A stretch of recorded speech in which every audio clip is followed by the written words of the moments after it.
चलिए जेई 25 का एक क्वेश्चन है, देखिए क्या क्वेश्चन है। Suppose that the number of term in an AP is 2k, k belong to n, if the sum of all term of the ap is 40, sum of all odd term of the ap is 40, the sum of all even term is 55 and the last term of the ap exceed the first term by 27, then k। Means आपके पास 2k की series है, यानी even term की series है, आपको बताना है कि के की वैल्यू क्या होगी। ऑप्शन से कर सकते हैं बट टाइम टेकिंग हो सकता है कि आपने 6 लिया तो 12 टर्म हो जाएंगे, 4 लिया तो 8 टर्म हो जाएंगे, 5 लिया तो 10 टर्म। तो क्यों ना हम इसे मेथड से ही करें। तो आपको पहले तो क्या गिवन है, last term equal to first term plus a1 ही लिख देते हैं चाहे तो, फर्स्ट टर्म प्लस 27। अच्छा, लास्ट टर्म क्या होता है, a1 plus 2k-1 into d equal to a1 plus 27। हम ऐसा मान लेते हैं कि सीरीज है a1 a2 up to a2k, ऐसी कोई सीरीज है। अब a1 कैंसिल हो गया तो आपके पास एक तरह से d आ गया 27/2k-1। इसको इक्वेशन 1 देके छोड़ दीजिए। अच्छा, आपने d को k के टर्म में इसलिए निकाला क्योंकि आपको अल्टीमेटली k बताना है।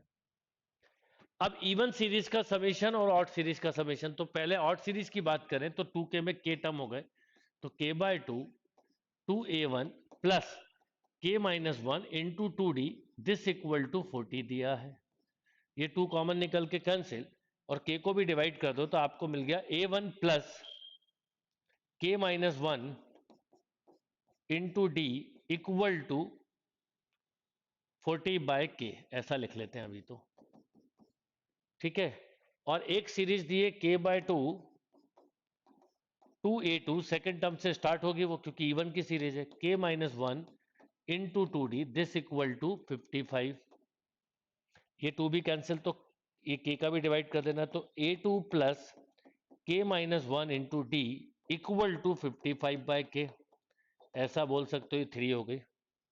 अब मैं अगर इन दोनों को सब्ट्रैक्ट कर दूं तो a2 में से a1 सब्ट्रैक्ट होगा तो d मिलेगा, और d हमारे पास ऑलरेडी k के टर्म में है, राइट। तो हम d को यहां पे लिख के रख लेते हैं जिससे कि हमें दिक्कत ना जाए। तो d है 27/2k-1, राइट। अब मैं इन दोनों को सब्ट्रैक्ट करूंगा, तो इन दोनों को जैसे ही सब्ट्रैक्ट किया तो a2 में से a1 सब्ट्रैक्ट कर रहे हैं और ये सब्ट्रैक्ट किया तो ये कैंसिल हो जाएगा, तो d इक्वल टू मिलेगा आपको 55 माइनस 40/k, मतलब 15/k, ओके। और ये 15/k जो है वो इक्वल टू होगा 27/2k-1 के। ये 3 से कैंसिल 5 टाइम, ये 3 से कैंसिल 9 टाइम, तो एक तरह से 10k-5 इक्वल टू 9k हो गया, तो k इक्वल टू 5। यानी अगर आप इसको प्रॉपर अप्रोच से कर रहे होंगे तो कम टाइम लगेगा, नहीं तो हो सकता है इस क्वेश्चन में आप उलझ भी जाएं। तो क्वेश्चन बहुत अच्छा है, बस करने का तरीका किस तरह से, उस पर जेई के क्वेश्चन का सॉल्यूशन डिपेंड करता है। 25 का ही क्वेश्चन है ये। देखिए जेई 24 का एक क्वेश्चन है। क्या क्वेश्चन है, in an increasing GP geometric progression of positive term, the sum of the second and sixth term is 70/3 and the product of, ये ऐसा नहीं होगा, and the product of third and fifth term is 49, then the sum of fourth, sixth and eighth term is equal to, यानी 8 term तक की एक series आपको ऐसा कंसीडर करना है, ऐसा मान लो, राइट।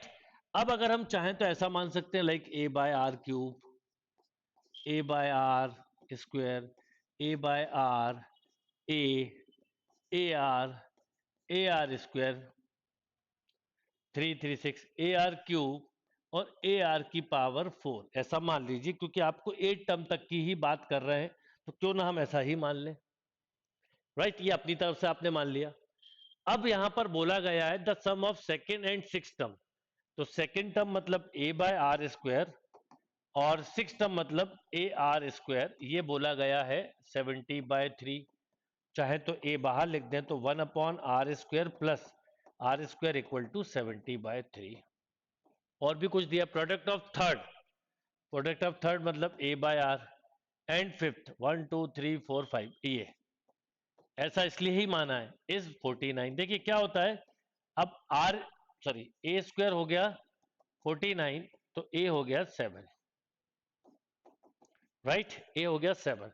अब यहां 7 रख दीजिए तो डिवाइड हो जाएगा, तो आपके पास 1/r² plus r² equal to मिला 10/3, तो लॉजिकली अगर हम देखें तो आर स्क्वायर 3 ही होगा। क्यों? क्योंकि 1/3 प्लस 3 इक्वल टू ही होता है 10/3, यानी आर हो गया √3। अच्छा, क्योंकि इंक्रीजिंग बोलिए तो पॉजिटिव ही लीजिए।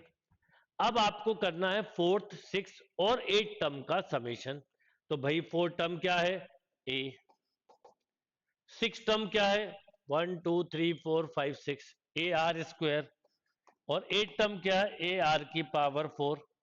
तो ए तो बाहर लिख दो चाहो तो, 1 प्लस आर स्क्वायर मतलब 3, आर की पावर 4 मतलब 9, और ए आप पहले ही निकाल चुके हैं 7। तो 7 इंटू 13, तो 13 7 जा हो गया 91। क्वेश्चन बड़ा प्यारा था, बस अगर आपने सही टर्म कंसीडर कर लिए तो ये क्वेश्चन बहुत ही कम समय में सॉल्व हो सकता है। देखिए जेई 25 का क्वेश्चन है। क्या क्वेश्चन है? For positive integer n if 4an equal to 4an equal to n square plus 5n plus 6। Okay, इसके फैक्टर बनते हुए दिख रहे हैं, यानी n square plus 5n plus 6 upon 4, ये an है। एंड एसएन कुछ इस ढंग से दिया हुआ है, summation K equal to 1 to N 1 upon A K. Okay, यहाँ पे के रख देंगे तो ये के हो जाएगा। Then the value of 507 into S2025, ये आपको बताना है। ओके, तो अगर इस क्वेश्चन को मैं ध्यान से समझूं तो ये पार्शियल फ्रैक्शंस जैसा दिख रहा है, आप इजीली कर सकते हैं क्योंकि आपके पास ए एन है। तो देखिए सबसे पहले अगर हम समझें तो मेरे पास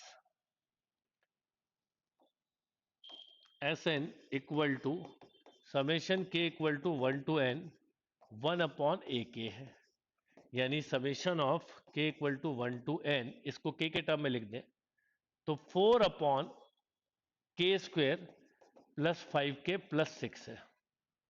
अब इसके फैक्टर 2 3 बन रहे हैं तो 4 बाहर लिख दीजिए, तो 4 टाइम्स ऑफ के equal to 1 to N 1 upon k plus 2 k plus 3। अच्छा, ऐसे किसी भी क्वेश्चन में हम नॉर्मली क्या करते हैं? पार्शियल फ्रैक्शन कर लेते हैं। अब इन दोनों में अगर 1 का डिफरेंस है तो आप लिख सकते हो 1 upon k plus 2 minus 1 upon k plus 3। और अक्सर इस क्वेश्चन में जब 1 2 3 पुट करते हैं तो आगे पीछे के टर्म कैंसिल होते जाते हैं। अब जब आप रखेंगे 1 2 3 तो बताओ क्या होगा? 4 टाइम्स ऑफ, ये एसएन चल रहा है, जब 1 रखेंगे तो 1/3 माइनस 1/4, 4 2 रखेंगे तो 1/4 माइनस 1/5, और ऐसे चलते चलते सबसे आखिरी में आएगा 1 upon k plus 3 O N plus 3। अब देखिए हर सेकंड सब कैंसिल हो जाएंगे, फर्स्ट और लास्ट टर्म बचता है ऐसे क्वेश्चन में।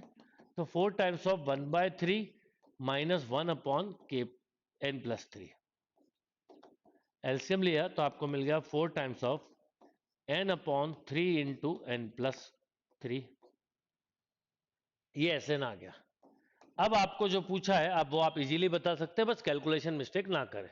तो मैं थोड़ा सा रब कर देता हूं। आपसे पूछा है 507 इंटू S2025। ओके, तो 507 ये होगा 4 इंटू एन की जगह रखा आपने 2025 अपॉन 3 और 2028, ये आ गया राइट। अब जैसे हम कैंसिल करना चाहें तो इसको 3 से कैंसिल करना चाहें तो 3 बन जाए, ये बना 2 6 और 9 169, ये 2025 है बेटा। इसको 4 से कैंसिल करें तो 507, ये 13 से कैंसिल करें तो 13, और ये करें 13 से तो 13 3 जा 39 11 9 जा, ये कैंसिल करा तो 3 टाइम। अब 2025 बाय 3, इसका सम भी 3 से डिवाइड हो रहा तो ये हो जाएगा 6। देखिए 6 से एक ही स्टार्ट हो रहा है, ये आंसर आ गया इतने में। फिर 2 बचा तो 7 और 5, 675 is a right answer. 675 is a right answer.